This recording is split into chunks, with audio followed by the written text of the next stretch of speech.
punto c'è, diciamo, abbiamo il super, come Sanremo, abbiamo il super ospite. Abbiamo il super ospite. E vabbè, diciamo che la canzone che faremo è una canzone che ci lega in qualche modo all'ospite, che chiamo che è Edoardo De Angelis.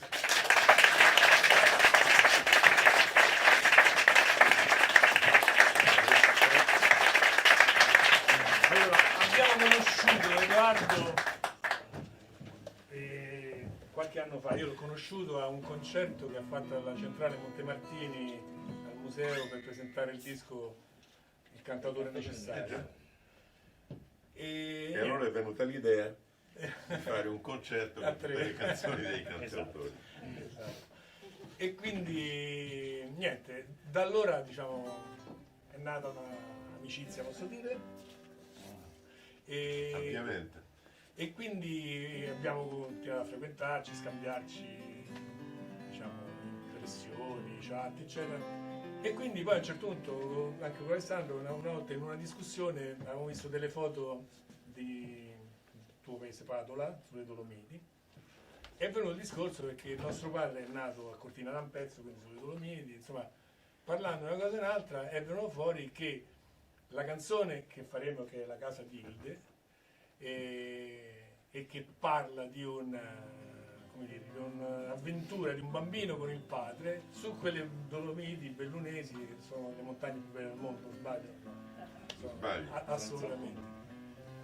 E quando noi abbiamo saputo questo, cioè il fatto che quella canzone, che è la canzone che l'ha cantata De Gregori, diciamo, inizialmente, quindi la canzone di De Gregori, che noi, come abbiamo ampiamente detto, insomma, siamo quasi dei adoratori, che quella canzone parlava di un'avventura di un bambino sulle montagne, su quelle montagne che il nostro padre, che è venuto a Roma per motivi, diciamo, molto giovane, aveva lasciato, e che era la cosa di cui era più nostalgico, proprio, nel senso, più che di Cortina, che è una cittadina che poi è diventata la cittadina di gran moda, lui non era tanto legato a Cortina, era legato alle montagne.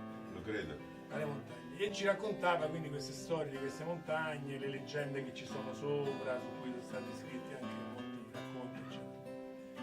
E quindi questa cosa ci ha legato indissolubilmente a questa canzone, e quindi stasera abbiamo questa. Poi la passione per i cantautori. Certo, quella, diciamo, è quella da cui nasce tutto. E stasera abbiamo l'onore di stare insieme all'autore.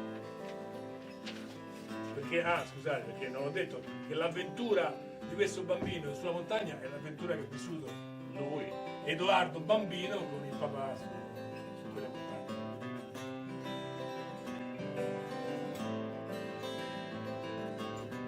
L'ombra di mio padre, 2 volte la mia, lui camminava ed io correvo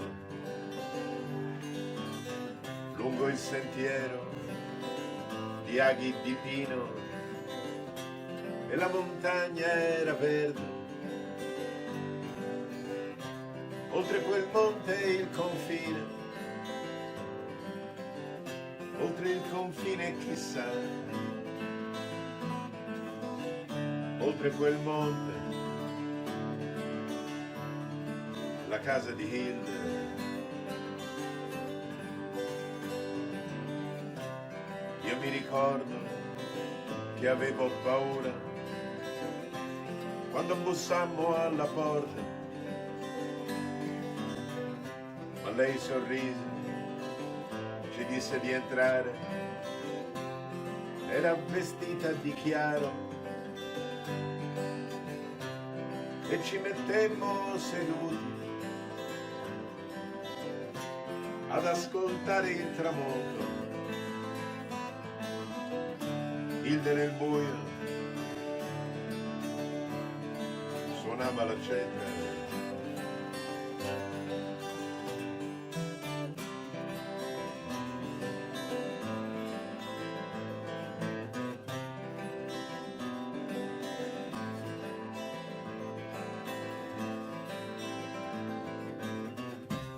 e nella notte mio padre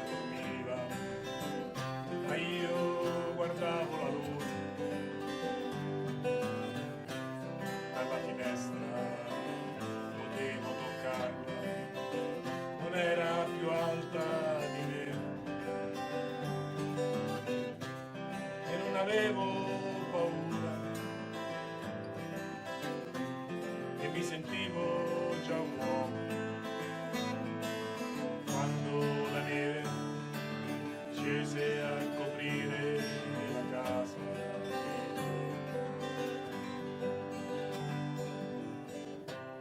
Il doganiere aveva un fucile quando ci venne a svegliare.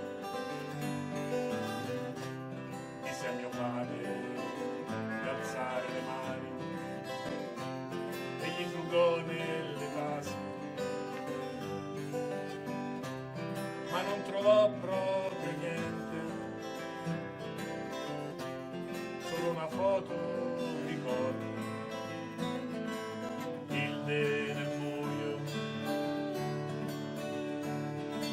suonava la cella.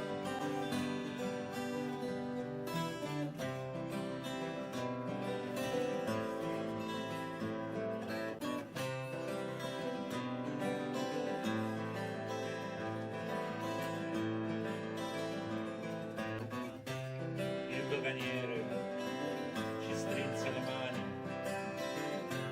e se ne andò desolato.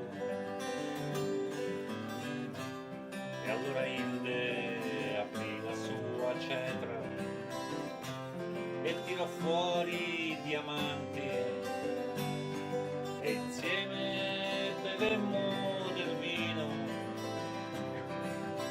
ma io solo mezzo bicchiere. Quando fu l'alba lasciammo la casa di Hilde.